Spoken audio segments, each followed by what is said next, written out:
बिस्मिल्लाहिर्रहमानिर्रहीम अस्सलाम वालेकुम। पहले हमने एक्सरसाइज 7.1 के पहले हमने 5 क्वेश्चन मुकम्मल कर लिए हैं।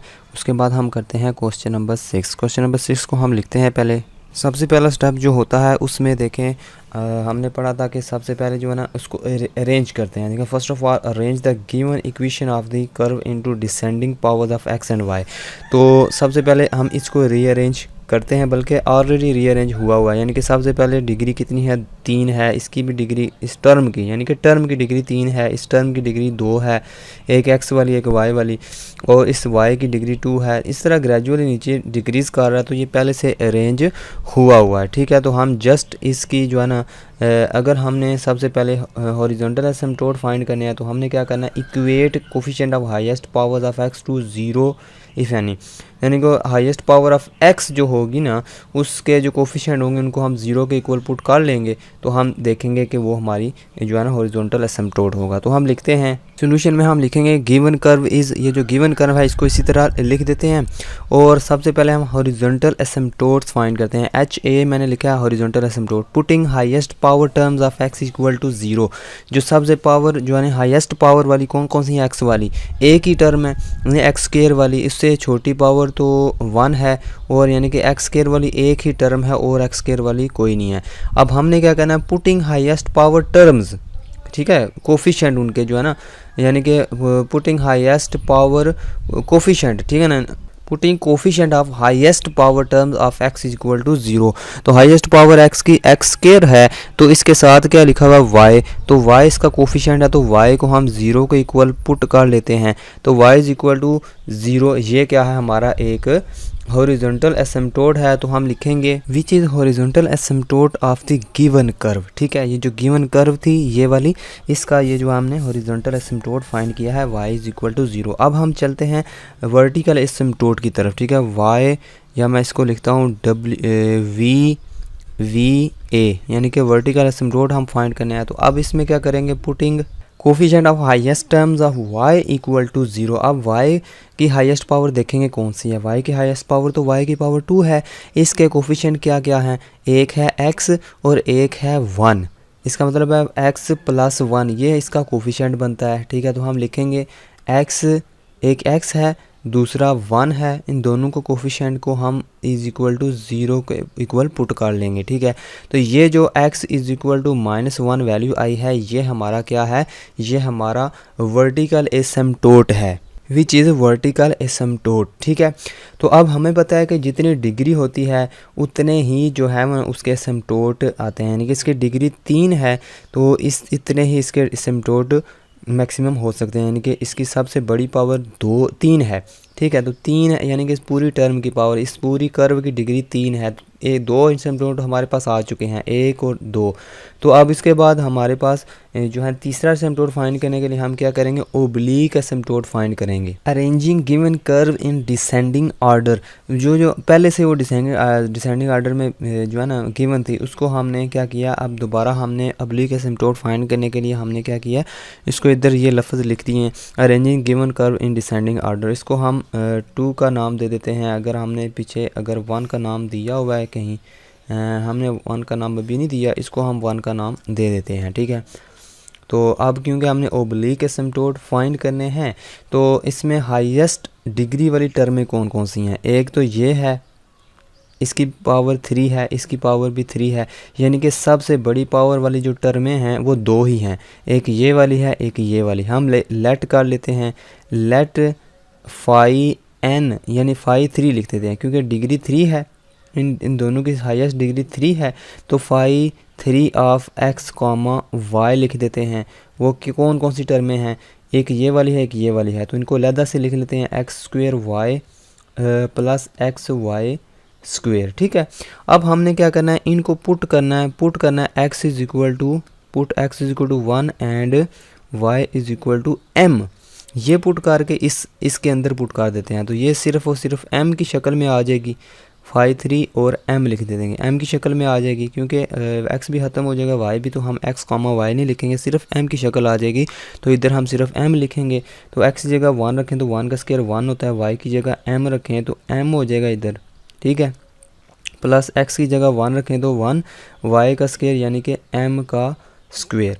ठीक है, तो अब इसको हमने 0 के इक्वल भी पुट कर लेना है। इसको 0 के इक्वल पुट करेंगे, m plus m square is equal to 0, m common ले लेंगे, m प्लस 1 is equal to 0, m is equal to 0 and m is equal to -1। अब हमारे पास 2m की वैल्यूज़ आ चुकी हैं। जब हमने कहा था, जब हमने जो प्रोसीजर लिखा था इधर, तो हम इक्वेशन ऑफ इंक्लाइन प्लेन के लिए हम क्या करेंगे, x is equal to 1, y is equal to m put करके ना हाईएस्ट डिग्री वाली टर्म में वो हमने पुट कर लिया। अब हम यहाँ तक पहुँचाए हैं।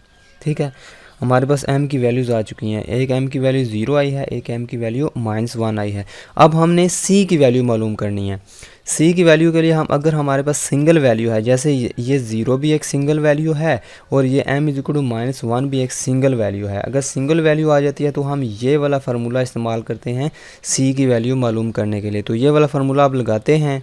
इस फार्मूले में हमें क्या क्या चाहिए, देखो फाई n ऑफ डैश चाहिए, फाई डैश ऑफ n यानी कि m, इसका पहला डेरिवेटिव चाहिए जो n है, यानी कि हमारे इस केस में 3 है n की जगह, इसका पहला डेरिवेटिव भी चाहिए, उसमें m भी पुट होना चाहिए। ठीक है, या m के लिहाज से उसका पहला डेरिवेटिव मालूम करेंगे। तो उसके बाद जो उससे पिछला है, यानी कि हमारे पास फाई 3 ऑफ m है ना, तो हमें फाई 3 -1 भी चाहिए, यानी कि 3n -1 यानी कि 3 -1 m चाहिए, यानी कि हमारे पास फाई 2 भी चाहिए हमें। तो फाई 2 कैसे आएगा, जो सेकंड डिग्री टर्म है, जो 2 डिग्री वाली टर्म है उनको ले लेंगे हम। ठीक है, तो इधर हम साइड पे लिख लेते हैं, इधर also phi 2 of x, y is equal to, जो 2 डिग्री वाली टर्म में कौन कौन सी हैं, एक तो ये वाली है जिसकी डिग्री 2 है, एक ये वाली है जिसकी डिग्री 2 है, तो इनको मैं साइड पे लिख लेता हूँ x y plus y square. ठीक है, तो अब इसमें जब मैं पुट करूँगा फाई 2 ऑफ x की जगह 1 और y की जगह m, तो हमारे पास क्या चीज़ आएगी, phi of m is equal to y की जगह m रखेंगे तो m, x की जगह 1 1 तो 1 हो गया, प्लस m स्क्वेयर। ठीक है, ये वही चीज़ आई है जो इधर आई है। अब इसका डेरिवेटिव भी तो चाहिए ना, फाई 3 ऑफ m का। ठीक है, तो अब हम चलें, पहले इधर मैं दोनों चीज़ें लिख लेता हूँ, इसको मैं इरेज करता हूँ, इसको रेस करता हूँ, तो हम इसको 2 का नाम दे देते हैं। हम लिखेंगे हेयर, हेयर लिख के हम लिखेंगे फाई 2 ऑफ m, हमारे पास क्या चीज़ आई है, फाई 2 ऑफ m अभी हमने मालूम की है, ये वाली m प्लस m स्क्वेयर आई है, ये m प्लस m स्क्वेयर, और फाई 3 डैश m ये किसके इक्वल आएगी, ज़ाहिर बात है इसका डेरिवेटिव लेना पड़ेगा फाई 3 वाले का, m का डेरिवेटिव m के लिहाज से 1 हो जाएगा और ये 2m हो जाएगा। तो इसको उठा के हम, बल्कि इधर माइनस भी आता है ना, उस फार्मूले में इधर माइनस भी था, ये वाला जो फार्मूला हमने लिखा है ये देखिए माइनस भी है, तो हम दोनों वैल्यूज़ उठा के इसमें 2 में पुट कर देंगे, तो हमारे पास c इज इक्वल टू किसके बराबर आएगा, minus into m plus m square, bracket भी लगाएंगे, डिवाइडेड बाय ये आएगा, इसकी जगह फाई डैश की जगह 1 प्लस 2m लिख देंगे। ठीक है, तो अब इधर हमने यानी कि फॉर वैल्यू ऑफ c लिखेंगे। ठीक है, फॉर वैल्यू ऑफ c, या for m is equal to 0 कर देते हैं। ठीक है, वही ठीक है, for m is equal to 0, तो हम लिखेंगे c इज इक्वल टू, इधर साइड पे भी आल्सो लिख देते हैं, for m is equal to 0, c की वैल्यू क्या आती है, m की जगह 0 रख दें, या 0 प्लस 0 0 हो जाएगा, तो c की वैल्यू 0 आती है m 0 रखने से। तो also for m is equal to -1 के लिए इसकी वैल्यू क्या आएगी, वो फाइंड कर लेंगे, माइनस इंटू -1 प्लस 1 का स्क्वायर 1 होता है। ठीक है, तो देखें फिर 0 हो जाएगा, 1 प्लस 2 इंटू -1, ये -1 -1 0, ये भी 0, m इज इक्वल टू -1 के लिए भी 0 आती है c की वैल्यू, और m इज इक्वल टू 0 के लिए भी c की वैल्यू 0 आती है। तो हम लिखेंगे सो एसिम्टोट्स, इधर मैं लाइन लगाता हूँ, इसका एसिम्टोट क्या आएगा, y is equal to m x plus c होता है ना, m x प्लस c, तो y is equal to m की जगह 0 रख देंगे, c की जगह भी 0, तो y इज इक्वल टू 0, ये दोबारा एसिम्टोट वही आ गया है। ठीक है, तो ये पहले ऑलरेडी हो चुका है, तो इसको हम कंसीडर नहीं करेंगे, ये हमारा क्या था, हॉरिजॉन्टल एसिम्टोट था। अब हम इस c यानी कि m की जगह y is equal to m x plus c है ना, तो m की जगह हम -1 रख देते हैं, तो -x हो जाएगा, c की जगह ये 0 डाल देते हैं, तो y is equal to -x, ये हमारा रिक्वायर्ड, क्योंकि मैंने आपको बताया था दो ही यानी कि टोटल डिग्री 3 है, तो दो हमारे पास जो एसिम्टोट आ चुके हैं पहले से। एक x is equal to -1 asymptote आया था, एक y इज इक्वल टू 0 आया था, तो हमारे पास एक ही आना चाहिए और एक ही आया। नेक्स्ट न्यू एक ही आया, क्योंकि वो जो y इज इक्वल टू 0 आया ये ऑलरेडी हो चुका था, तो इस केस में ये हम इसको कंसिडर नहीं करेंगे बल्कि इसी को कंसिडर करेंगे। तो आखिर में हम लिखेंगे so y is equal to 0, x is equal to -1 and y is equal to -x are required asymptotes.